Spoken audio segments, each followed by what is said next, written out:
Hello, I am 𝓢𝓞𝓒 and I wanted to share with you my 100 days of Minecraft Hardcore Survival Amplified. Hardcore Minecraft is a version of Minecraft where if you die, you are done for good. You can't respawn, and your world will be deleted. Mobs are stronger and spawn much more frequent, and the cherry on top of this, I set it to Amplified World Generation. Amplified World Generation makes it extremely hard to travel and get places. Everything is a mountain to climb basically. Anyway, make sure to subscribe and kick back and relax and enjoy the video. Alrighty. Before I start this video, I'm going to tell you something a little about this world. I changed the location of spawn radius to 1. That's basically it. Didn't feel like spawning everywhere. Alrighty, taken by the title of this video, you probably understand that I'm taking this video from... I forget what the name of his name. I'm taking this video idea from a guy named 𝓢𝓞𝓒𝓘𝓐𝓛. Now, the reason I take it is because I found it really fun and I've been watching a lot of his content recently. My day 0 was just like any other day 0, making wooden tools, then stone tools, and eventually making myself a little hut, not before actually getting food. This little hut I made was made entirely out of stone, and you'll probably never see that again until like day 60 or something. I don't know, day 50. I also went to go get wood and go explore. The thing about exploring is you get lost easily, and that's what happened to me. I went to go find some ores, but I could not find anything in this cave. This cave actually had nothing in it, no diorite, no granite, no anything. Not even a single coal ore. I then went exploring again, but this time it was later at night, which led to some problems, meaning I didn't have a home, so I had to find a little sand shack and decided to call it home from then on. But then on was only really 2 minutes, and I kind of left because I can't stay in a small space for too long. Which is kind of funny because my house later on is a small space that stays that way for almost the entire series. There's actually a small little cave behind this little cave I caved myself into, which had a creeper in it. But that did nothing to me because it was kind of on the other side and was in water, so it was no discharge to me. I went to go explore more, interacted with some zombies, skeletons, and this spider that kind of got annoying, but it was no match for my stone axe.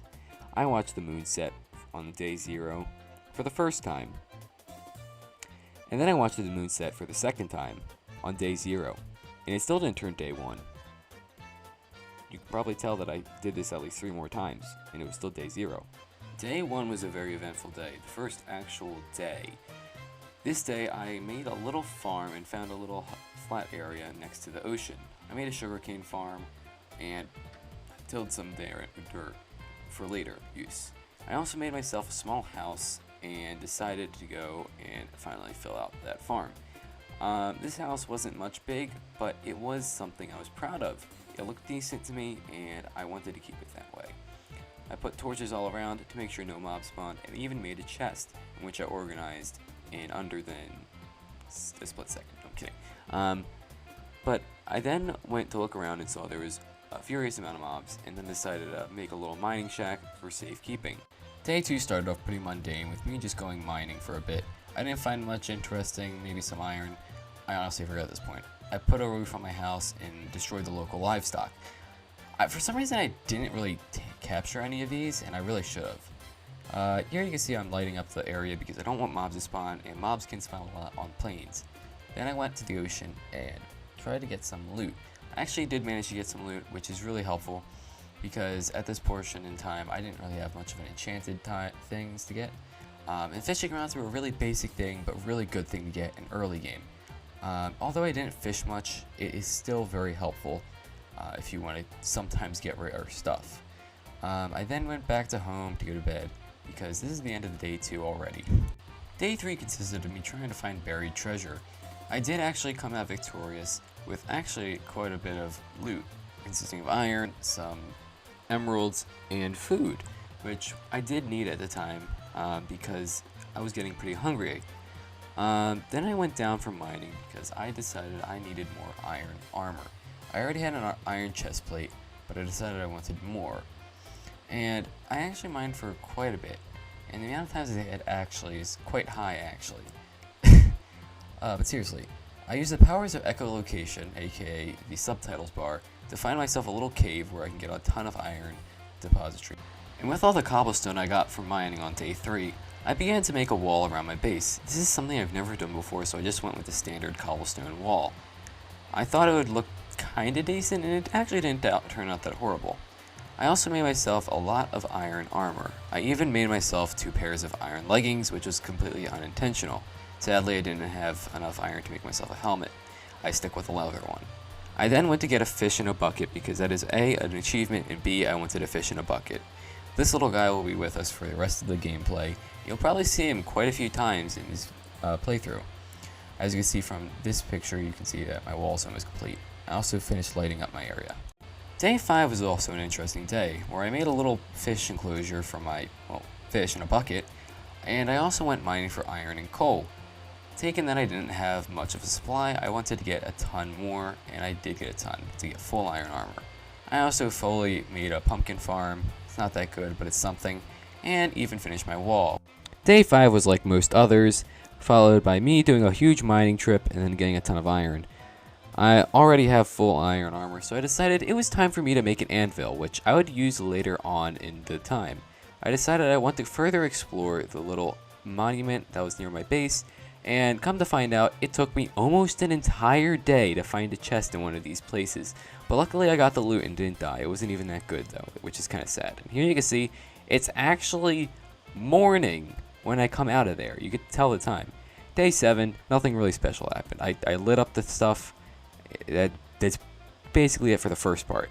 But then, I'll let myself explain exactly what happened. Oh! Whoa! That's really good! Power 4 and I'm breaking 3! After that, I decided it was time for me to fish for the entire rest of the day, which was actually pretty fun at the time, but now I could never do that. And again, day 8, I fished for the entire rest of the day. Then I got another Unbreaking 3 Power 4 bow, in which I combined that together in the newly made anvil. I told you it'd come in handy. And I also got to do another thing with the anvil, in which is named my little fish, Charlie. That's right, his name is Charlie, and you will address him by such forever on. Even though I forget him for most of the gameplay, I now remember him for the next 200 days. But yeah, there's Charlie. Charlie's fun. I went fishing again for the rest of the night because that is what I find fun at the time, and it's safe and no mobs can come and hurt me. But that's how I wasted my entire day 8 of this world. Day 9 was another day full of mining, where I would go just about everywhere I can in my mines, getting ores from iron to a lot of gold too, which was surprising to me. I even made a little nether portal, which I did not enter, I just made it because I felt like it. And I kept mining around. I actually found a spawner while trying to find where spiders were, and yeah, that was pretty much it of day 9. Day 10, however, I was mining for some andesite for some new builds I was going to make, because I wanted my build to look nicer, and when all of a sudden I turned around and I saw that there was diamonds. There's diamonds behind those walls. There was actually only 4 diamonds, so it wasn't that impressive, but it was still something. I also found the other entrance to my my spawner, my spider spawner, which didn't really matter because I wasn't using that. I also went to go get some obsidian. I got 14 to be exact, and I won't show that all because that's a pain in the butt. I'll say that. And take a gander at my loot chest. I said gander. Yikes. Day 11 was a day where I did a bit of exploring in every dimension, except for the end. I decided to make another portal and fight off the local pillager troop. Now, this doesn't happen at all, ever, again, for the, not entire game, but it was pretty rare, so I decided to hang their banner up right in front of their house so they could see it. Now, they being the pillagers, and now it's time for me to go into the nether. I built out a couple of bit and built myself a safe little area, and that's about it for what I did in the nether. I really just went and explored this horrible, horrible spawn. As you can see, it was not a fun place to go through. It is just a basalt delta and nothing more than that. But the cooler thing about this is, when you come out of the portal, it is not just some regular spawn. I spawned pretty far away, but I also found out that there is a village nearby, which can help us get villagers for further things, meaning that we have an easy source of villagers. On day 12, I decided to map out a little route so I can get to the village much easier in the future time. Because the first journey up is the hardest, obviously. I had to use a mixture of water and ladders to even get up here. Now, bringing the villagers there was not that hard, but it was funny how this little glitch happened where the villager got stuck in the ground. The travel there was over one long bridge, and then once I get over that long bridge, I take them to a mountain, and on that mountain I drive them off the side of it into a body of water.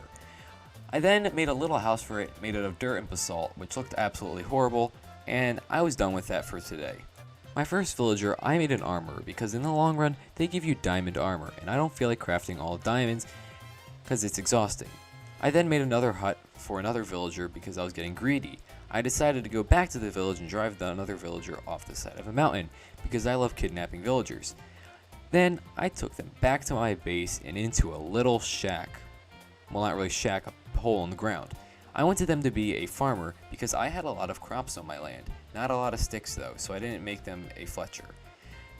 The little predicament I had here was trying to get enough crops, but eventually I did get a lot of wheat to trade with them, but by then it was already night. So it was time for me to go to bed. Day 14 is when I began creation of a actually good looking villager trading place. The first place was obviously a dirt shack, so I didn't want it to be just a dirt shack for any longer. It looked horrible and I disliked it greatly. But that was pretty much it for day 14. Day 15 just brought me to the nether and then back into the overworld because I wanted to go and get some birch wood. Also, while I was up here, I decided to grab a villager because that would be helpful. Made a little house for them, and that was it for day 15. Day 16, I went mining. And I guess I lured the villager into his house, but that's it for day 16. Day 17, I traded with villagers. Really not much more. I went to the nether and mined a little bit. It was not that eventful. Day 18, more trading and some fishing. Day 19, I went grew pumpkins. Day 20, I fought off mobs. Day 21, I mined more pumpkins. I did also catch a villager, which was pretty exhilarating if you ask me. And what I did with that villager, not villager, but I put it in a house. So that was exciting for day 22. Yeah, that's basically all I did for day 22. I put a villager in a house. I gave it a home. Day 23, I got a horse. Or re-obtained a horse. I don't know what I did this day. It's kind of blurry, honestly. Day 24, I traded with a villager. Got a lot of sticks. This was helpful, I guess.